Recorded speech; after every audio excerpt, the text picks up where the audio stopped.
বন্ধুরা এই মুহূর্তে আমি আছি ঢাকা শ্যামবাজারে। বন্ধুরা আজকের পাইকারি বাজার ঢাকা শ্যামবাজারে কেমন চলছে, পেঁয়াজ রসুনের দাম এগুলো আজকে আমরা জানিয়ে দেব পুরো ভিডিওতে। বন্ধুরা এখন দুপুর টাইম, আজকের বাজার দর কেমন চলছে ঢাকা শ্যামবাজার বিস্তারিত জানতে আমাদের পুরো ভিডিওটি দেখুন। বন্ধুরা এই মুহূর্তে আমি আছি নিউ বাণিজ্যালয় ঢাকা শ্যামবাজারে। আজকে হাটের বাজারে কেমন চলছে পেঁয়াজের দাম বিস্তারিত কমেন্ট বক্সে জানাবেন বন্ধুরা। তো যে যেখান থেকে দেখতেছেন অবশ্যই আমাদের ভিডিওটি সকলে শেয়ার করে দিবেন। ফেসবুক থেকে যারা দেখতেছেন, ইউটিউব থেকে যারা নতুন দেখতেছেন অবশ্যই আমাদের চ্যানেলটি সাবস্ক্রাইব করে রাখবেন। আসসালামু আলাইকুম ভাইয়া। আসসালাম ভাই, ভালো আছেন? হ্যাঁ ভাইয়া ভালো আছেন? আছি আলহামদুলিল্লাহ। কি অবস্থা ভাইয়া বাজারের? অবস্থা বাজারের এই তো আস্তে আস্তে ইনশাল্লাহ বাড়তির দিকে যাচ্ছে, একটু বাড়তির দিকে যাচ্ছে। আজকে বিক্রি কেমন হয়েছে সকাল থেকে? বেচা কিনা গতকালকে থেকে আজকে একটু কম হয়েছে। গতকালকে দাম তো মানুষ একটু কম পাইছিল বলে কেনছে বেশি, হাটেও বাজার বেশি গেছিল। গতকালকে থেকে আজকে আবার হাটে আরো বেশি, আজকে বেশি হাটের বাজারে। গতকালকে আজকে হাটে দাম বেশি। আজকে আপনার বেচা কিনা হয়েছে হাটে 16.5 17, আবার কিছু জায়গায় 17 18 বলে এরকম গেছে। কিন্তু মালের আমদানি হাটে কম। ব্যাপারীরা যারা মাল কিনতে গেছে ওরা মাল ঠিক মতো পায় নাই, কিছু কিছু লোক অল্প অল্প কিনছে। তো মার্কেটেও মালের আমদানি যেতে তো বেশি তা না, আমদানিও কম আছে, হালকা বাতারে আমদানি আছে। তো বেচা কিনা গতকালকে ছিল ভরপুর, আজকে একটু কম। তবে হাটে যেহেতু বাজার বেশি, হয়তো এখন না হলে দুপুর হোক বিকাল হোক আল্লাহ রহমত করে হয়তো বেচা কিনা হইতেও পারে, বলা যায় না। গতকালকের চেয়ে আজকে একটু কম আসছে ভাইয়া না? গতকালকে থেকে পেঁয়াজ আজকে রাইতে কমই আসছে এবং বেচা কিনা গতকালকে থেকে আজকে একটু কম বলতে আপনার দাম একটু বেশি চাওয়া আছে বলে কাস্টমার ঘুরতেছে যে দামে আমরা কমে কিনবো, কিন্তু কাস্টমার দামে কমে কিনতে পারবে না। যদি কমে কোনো ব্যাপারে না কিনতে পারে তাহলে কোনো আড়তদার কমে দিতে পারবে না। হাটে আমাদের এখান থেকে হাটে বাজার আরো বেশি, হাটের বাজার বেশি আজকে তো বেশি যাচ্ছে। যেহেতু হাটে বেশি অবশ্যই এখানেও আপনার বেশি হবে। এখন না হোক সকালে হোক আর বিকালে হোক আজকে হবে। দাম তো ভাইয়া 2 ঘন্টা 3 ঘন্টা পরই বাড়তেছে।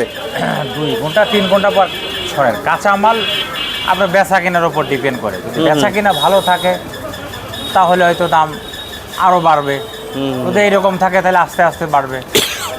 ঠিক আছে। আজকে উপরে বিক্রি করছেন কত? 6টা কোভিড।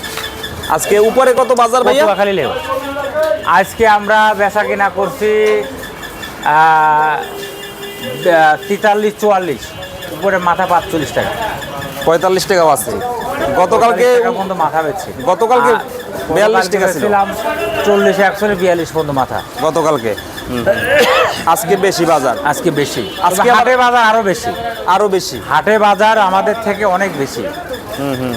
অনেকেই বলতেছে ভাইয়া পেঁয়াজ নষ্ট হয়েছে, ঘাটতি হয়েছে, এই কারণেই কি দামটা বাড়তেছে?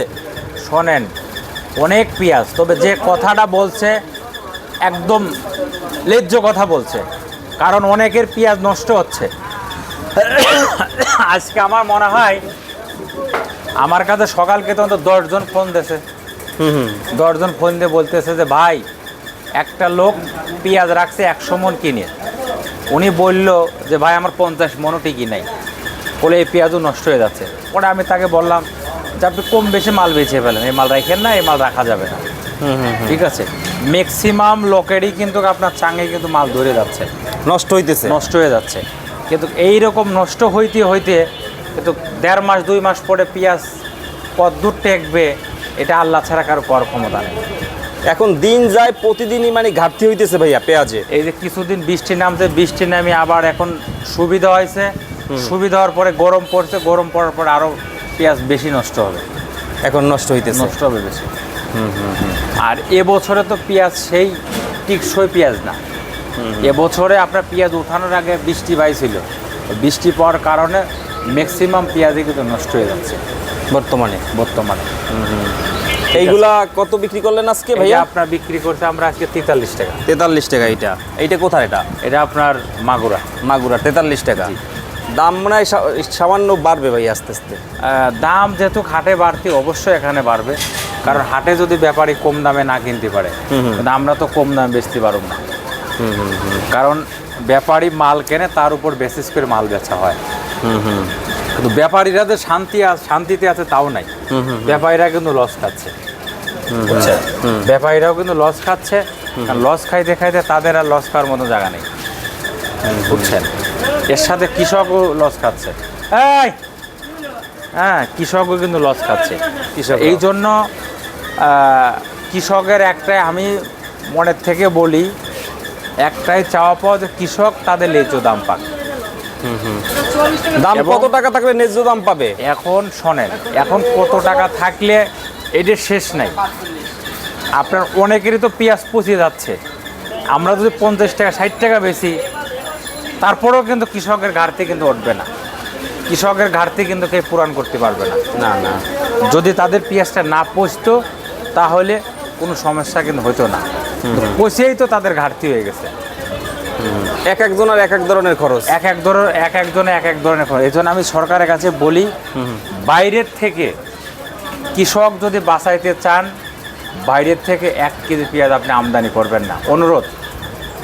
আমি আপনাদের মাধ্যমে সরকারের কাছে বলি, যে অনুরোধ করে বলি, আপনি বাইরের থেকে 1 কেজি পেঁয়াজ আমদানি করবেন না। যে কৃষিমন্ত্রী আছে, বাণিজ্য মন্ত্রী আছে, তাদেরকেও বলি, আপনারা বাইরের থেকে 1 কেজি পেঁয়াজ আমদানি করবেন না। যদি আপনারা আমদানি করেন তাহলে দেখেন এই দেশের কৃষক কিন্তু মরে যাবে, কৃষকের মরা ছাড়া কোনো গতি নাই। কৃষক তাদের ন্যায্য দাম পায় না। বিগত দিন আমরা মাল বেচছি 24 টাকা 25 টাকা কেজি, 26 টাকা কেজি, এই 3 মাস যাব, 2 মাস, প্রায় 2.5 মাস 3 মাস, কৃষক তো তাদের ডোনেশন লস। এখন দাম একটু হালকা বাড়ছে, কিন্তু এইটাও বাড়াও কিন্তু বাড়া না, এটাও কিন্তু বাড়িয়ে কৃষক কিন্তু তাদের ন্যায্য দাম পাচ্ছে না। তা এই জন্য বাইরের থেকে 1 কেজি পেঁয়াজ রসুন আমদানি করবেন না।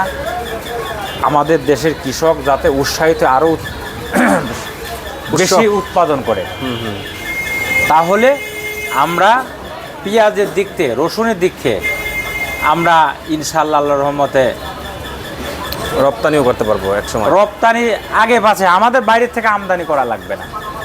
তাহলে আমরা দেখা যাচ্ছে যে প্রথম থেকে শুরু করে লাস্ট পর্যন্ত আপনার একদম মেকআপ হয়ে গেল, আমাদের কোনো টেনশন করা লাগলো না। এই জন্য আমি সরকারের কাছে অনুরোধ করে বলি, আপনি বাইরে থেকে কোনো কিছু আমদানি করবেন না, আমাদের কৃষক যেন ন্যায্য দামে পায় এই ব্যবস্থাটা আপনি করবেন। এবং সার, কীটনাশক, ঔষধ, এইটা যেন কৃষক তাদের ন্যায্য দামে পায়। এদের সামনে বীজগুলা বিক্রি হবে, কত লোক আছে ডুপ্লিকেট বীজ কিন্তু দেয়, দিয়ে কিন্তু কৃষকের থেকে কিন্তু টাকা নেয় হাতিয়ে।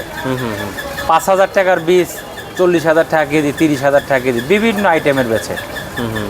ঠিক আছে, তা এইগুলো কৃষক যেন প্রসারিত না হয়, তারা যেন ক্ষতিগ্রস্ত না হয়, এইদিকে আমি দৃষ্টি দিতে বলি। যারা কৃষিমন্ত্রী আছে, বাণিজ্য মন্ত্রী, কৃষি কর্মকর্তা যারা জেলা পর্যায়ে আছে, তারা যেন এটা দেখে। এরপরে আপনার কৃষিমন্ত্রী বলছে যে সার, কীটনাশক এগুলা কিন্তু পরীক্ষা করবে, যে এটাও কিন্তু অনেক 2 নাম্বার আছে। সব কোম্পানি এক না, এর ভিতর ভালো মন্দ আছে। দেখা যাচ্ছে সার অনেকেই দেয় খেতে, সারে কিন্তু কাজ হয় না, ওটা 2 নাম্বার সার। এজন্য সরকার আপনার উদ্যোগ নেছে যে এটা পরীক্ষা করবে, পরীক্ষা করে তারপরে এই দেখবে যে এটা কি অ্যাকুরেট আছে কি না নাই, তো এইটা করে তার জন্য ভালো হবে। আর সরকার আরেকটা উদ্যোগ নেছে, আপনার জেলা পর্যায়ে মিনি কোল্ড করে দেবে, এটা করে দিলে আরও ভালো। তাহলে আমাদের দেশের কৃষক তারা পেঁয়াজগুলো ঠিক মতো রাখতে পারবে, এই পেঁয়াজ পচার কোনো ভয় থাকবে না। একটা কৃষক সে পেঁয়াজ পাইছে 500 মণ, তার ঘরে জায়গা আছে 100 মণ, আর বাদ বাকি পেঁয়াজ সে কী করবে? সে যদি 1,300 মণ রাখে তাহলে তো তার পেঁয়াজ নষ্ট হবে। এই জন্য সরকার যদি এইগুলোও করে দেয়, এর জন্য আরও ভালো হবে। তাহলে কৃষক মানে দ্রুত গতিতে আস্তে আস্তে কিন্তু আগায় যাবে আমাদের দেশ। যেরকম বাইরের ক্যান্টিতে রাখে, আমরা আমাদের দেশের কৃষক ভাইরা যারা আছে তারা এরকম রাখতে পারবে। এটাও সম্ভব, এটাও কিন্তু ভালো। এটা সরকার একটা ভালো উদ্যোগ নেছে, এর জন্য সরকারকে ধন্যবাদ জানাই। আর কৃষক যারা আছে তারা তো আসলেও অনেকেই বলতেছে যে ভাই আমাদের পেঁয়াজ তো পচতে আর পচার মতন, ফেলতে আর ফেলার মতন জায়গা নাই, খালে ফেলেছে, বিলি ফেলেছে, কি করবে?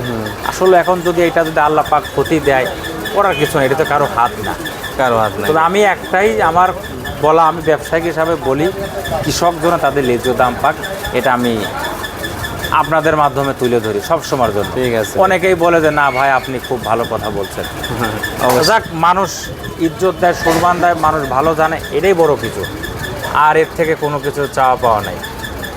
ঠিক আছে। আর কৃষক ভাইদের উদ্দেশ্যে আরেকটা কথা আমি বলি, আপনারা ধৈর্য ধরেন, আস্তে ধীরে বেছেন, তবে অবশ্যই আপনাদের ন্যায্য দাম পাবেন। আমি তো সবসময় বলে আসতেছি যে আপনাদের ন্যায্য দাম আপনারা পাবেন, একটু ধৈর্য ধরেন। এই মাস পরে যে সামনের মাসে হয়তো বলা যায় না, এই মাসেও হয়তো ভালো হইতে পারে, কিন্তু তারপরের মাসে যে পেঁয়াজ থাকবো কি না থাকবো এটা কিন্তু বলা যায় না। কারণ যেভাবে পচতেছে, অনেক পচতেছে। হ্যাঁ অনেক পচতেছে। দেখা যাক সামনে কি হয় ভাইয়া। দেখা যাক এখন আল্লাহ পাক কি করে। ঠিক আছে ভাইয়ার ফোন নাম্বারটা দিয়ে দিন। আমাদের ঘরের নাম মেসাজ নিউ বাণিজ্যালয়, শ্যামবাজার, ঢাকা। আমার ফোন নাম্বার 01715978036। এ নাম্বার আমার কোনো কৃষক ব্যাপারে যে মাল দিতে চান সে দিতে পারবেন ইনশাল্লাহ। আপনাদের মাল বেচা হবে, ছোটা টাকা আপনাদের হাতে আমি বুঝাই দেবো। কোনো পাইকার কিনতে চাইলে এটা আমার নাম্বার, যোগাযোগ করবেন। থ্যাংক ইউ ভাই, আসসালামু আলাইকুম। ওয়ালাইকুম আসসালাম।